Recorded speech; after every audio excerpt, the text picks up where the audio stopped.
Nako po, ito maganda kong pag-usapan po at diskusyonan po makabida po. Pumalag po ito hong isa ho sa mga miyembro po ng Brave 14 mga kabida. Ito hong si Johnny Buduan, ang kinilala kong leader itong grupo na ito po makabida. Dito sa inilabas na video po ni Orly Gutesa.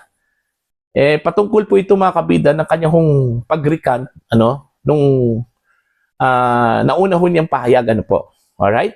Ang sabi po ni Buduan makabida, budol, fake news, yung video na yon dahil last year pa raw yun 2025. Okay, to be exact, September daw ito mga kabida, inilabas tong video na ito.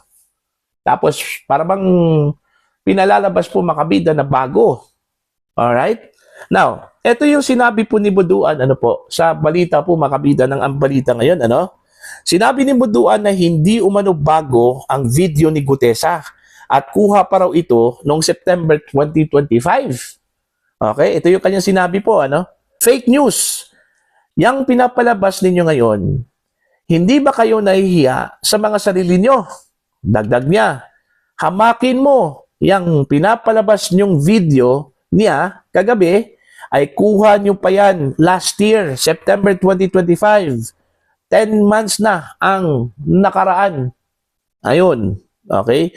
Nananawagan din si Buduan na huwag umanong linlangin ng publiko at sinabing maawa siya sa pamilya ni Gutesa. Okay? Wala kayong awa sa taong nagsakripisyo upang isiwalat ang katotohanan. Wala pang tugon mula sa kampo ni Gutesa o ng mga kinauukulan kaugnay ng pahayag ni Buduan tungkol sa petsa ng video. Ayun. So matagal na raw ito mga kabida. Parang pinalilitaw na bago to In fact, doon ho sa balita po ng GMA News August 13 daw 'yon. Okay? At ang abogado mismo na pumirma doon ho sa affidavit, bagong affidavit po ni Gutesa, sabi na bago daw 'yon. Okay? Mga kabida. In fact, kung susuriin mo yung video, mga kabida, okay, halatang halata po, na hindi po kabisado po ni Gutesa yung kanya sinasabi Okay? Dahil halatang halata po, mga kabida, na binabasa lang po niya, yung kanyang sinasabi. Okay? At ito po ay nagtutugma, mga kabida, dun ho sa kumalat na audio recording, patungkol ho sa conversation po, ni Gutesa at ng kanyang asawa. At matagal ko na yung narinig In fact, ang una naglabas ng audio recording na yan, makabida, yung conversation po ni Gutesa at ng kanyang asawa, ay ito si dating Congressman Mike Defensor, during sa isa sa kanyang mga press conferences, Okay? Narinig ko na yun. Okay? At nagtutugma yung conversation na yun dito sa bagong isiniwalat po makabida ni Gutesa.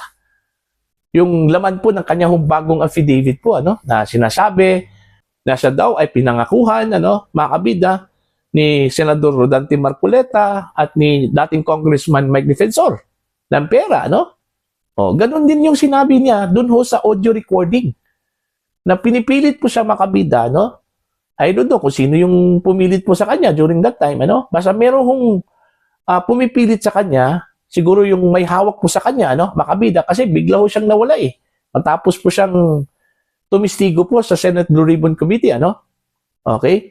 Pinipilit daw siya makabida na ididiin ito si Marcoleta at saka si Defensor. At isiningit doon ho sa bago po niyang affidavit. Okay? Di ba? Kaya kung nahahalata po ninyo, doon ho sa video na inilabas po ng GMA po, mga kabida. Kasi exclusive daw nila ito, mga kabida, itong balitang ito. Okay? Binanggit po ni Gutesa, itong pangalan po ni Marcoleta, ni Defensor, na nasa likod daw, mga kabida, sa kanya pagsalita dito kay dating House Speaker Martin Romualdez. Now, since nagtutugma yun, mga kabida, so, posible, yung video, matagal na. Di ba? Kasi kailan ba yung nag-press con ito hong si Mike Defensor? Di ba? Nung yung kasagsagan po makabida, no? Ng pagkawala po ni Gutesa, di ba? Oh.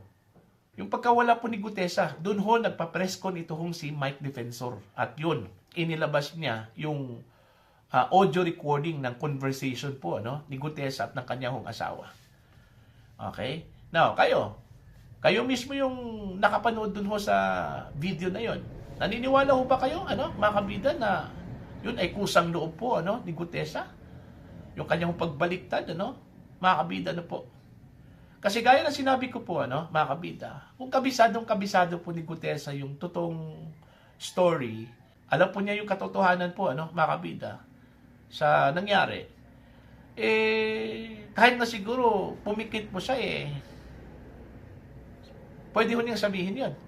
Kahit pumikit po siya, no, mga kabida, kaya po niya sabihin yun, ano, na hindi po kailangan magbasa. Diba? Kung kabisado talaga niya yung story. And since, halatang-halata po na binasa po niya yung kanyang bagong affidavit, ano, mga kabida, yung bago niyang narrative, posibleng hindi po totoo yung nangyari. Alright? Now, magkakaalaman to, ano, mga kabida, pagdating ho ng panahon. Kasi mismo itong mga natirang 14 po na mga dating sundalo, mga dating kasamahan po, ano, mga kabida ni Gutesa, mariing sinabi po nila, ano, mga kabida, na nagsisinungaling itong si Gutesa, ano po. Pinabulaanan po nila, ano, itong sinabi ni Gutesa, ano, na si Marcoleta at saka si Defensor po ang may pakana kung bakit po sila lumabas, ano, mga kabida. At itinuro po yung mga kabulastugan po ng ilang mga politiko, ano.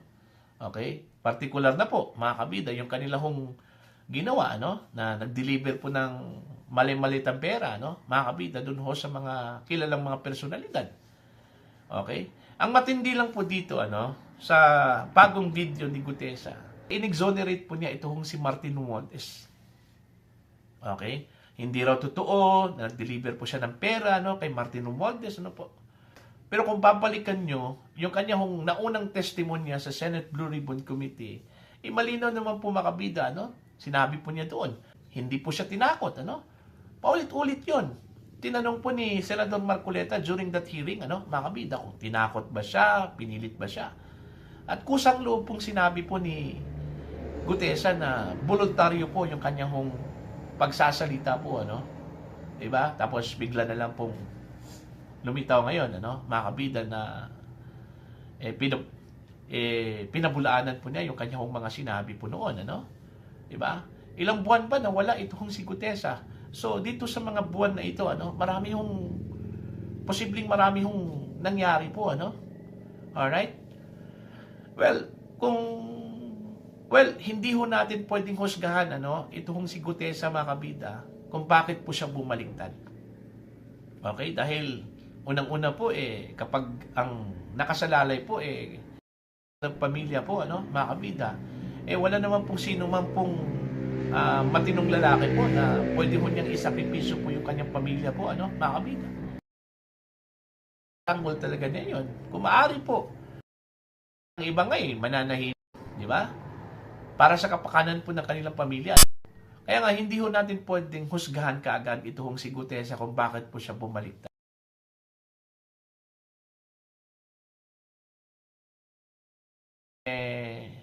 Big deal yun. Okay? Otherwise, ang at stake ko doon, ano, makabida, hindi kanya sarili, ha?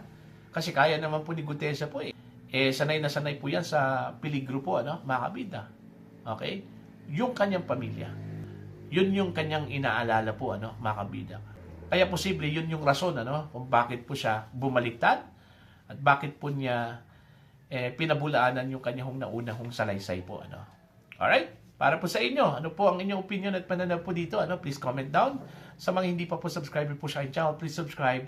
Just click the subscribe button, click the notification bell, click all para updated po kayo, mga kabida, sa aking mga uploads. Maraming salamat po sa inyo lahat.